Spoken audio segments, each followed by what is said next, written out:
أما بعد فأعوذ بالله من الشيطان الرجيم بسم الله الرحمن الرحيم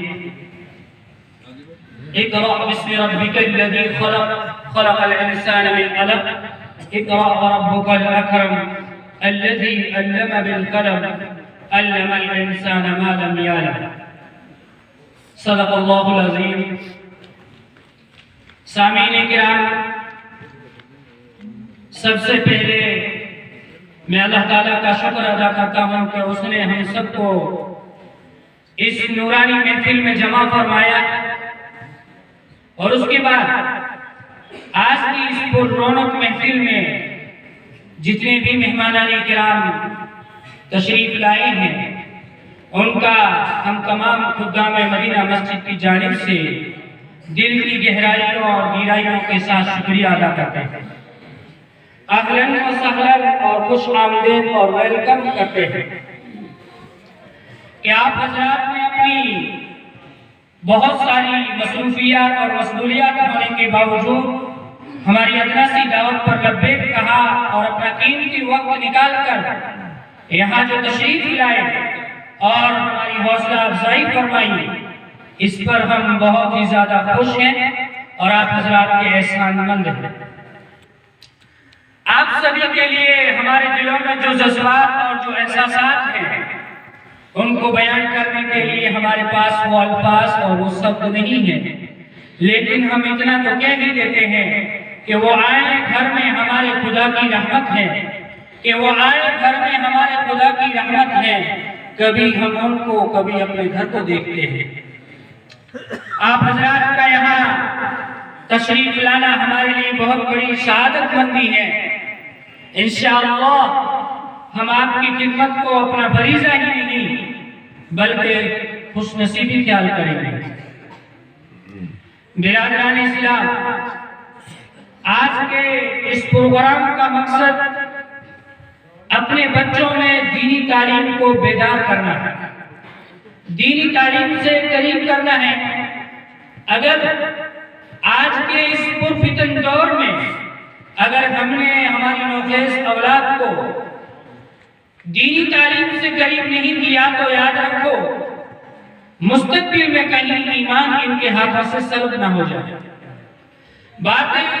اپنی ایڑی چوٹی کا زور لگا رہا ہے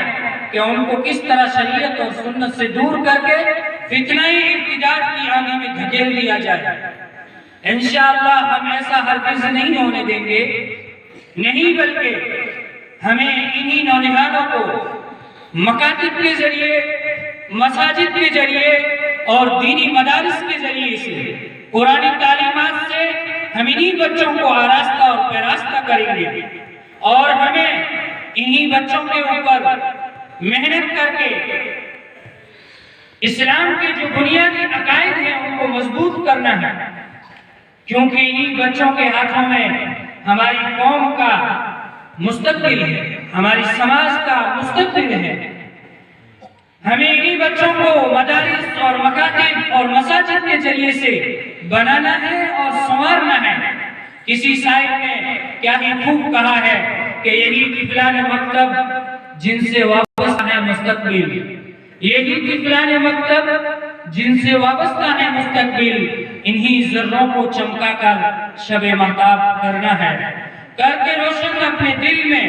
علم و حکمت کا چراغ، کر کے روشن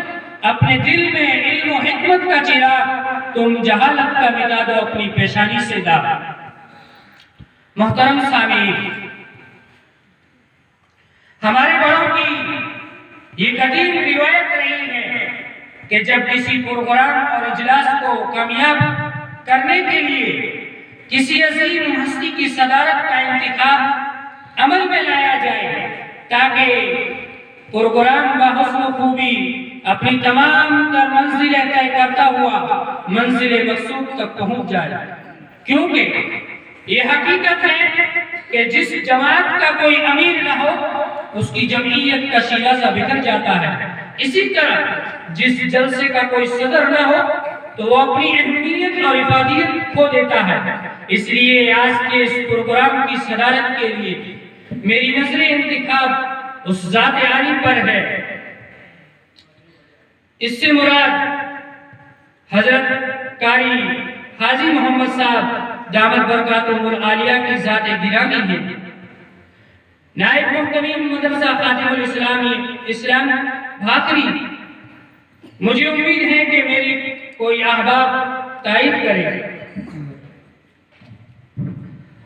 آج کے اس اجلاس کے صدارت کے لیے جس شخصیت کا نام پیش کیا گیا ہے